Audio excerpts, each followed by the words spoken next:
It's Willie D, y'all, back with another episode of information and instructions to help you navigate through this wild, crazy, beautiful world.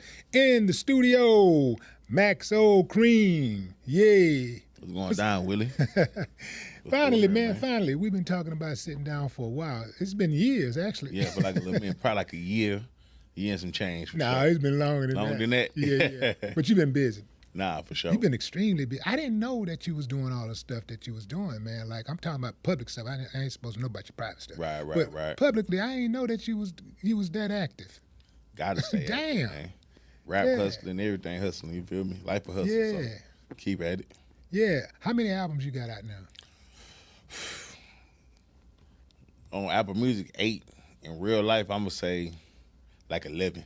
Because I remember like when I first started rapping, I was dropping on I was pressing up CDs before the DSPs came. But on DSPs, for sure, I'm going to say 8. Yeah. 8. Mm-hmm. And you got the new one right now. Right. OYN. Yes, sir. OYN. Tell them what that stands for. Oh, young original young original Youth Navigator. You know I couldn't say it because my pastor be watching. Oh, okay. No, I'm just kidding. No, but seriously, like, that's very befitting of you, man, because you come across like that. You come across like that youngster, man, that's been here before. Right, you know? right. And that has more knowledge than most guys your age. True. Yeah, but it wasn't always like that as far as the way that you led, right? Did you, like, right now, like when we think of Maxo Kream, you think of Maxo Kream as a leader among men, right? For sure. But has it always been like that when you were little? I mean, it always been like that just because I was raised by older cats. And then, like, by the time my little brother and them started getting to age and jumping off the porch, I had to guide them. I was always a year or 2 years older than them.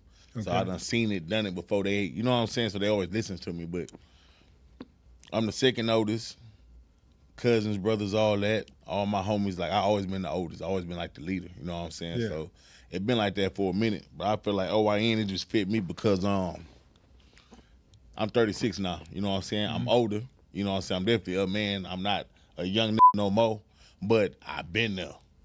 And I feel like, we was all young niggas or young black cats, whatever you want to call it. I know your pastor watching, you know young what I'm black saying? Man, young black man, young Negroes, you know what I'm saying?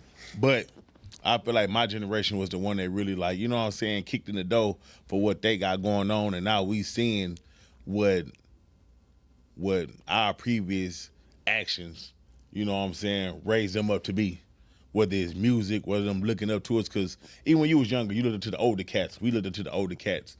And then I feel like we always responsible for each generation, whether we don't want to claim it or look into it. Once you get in a certain spotlight, you're a role model. Whether you want to accept it or not, you know what I'm saying? So I feel like this album was good to let them know, like, look, everything y'all done did, we done did too. But for every cause, there's an effect.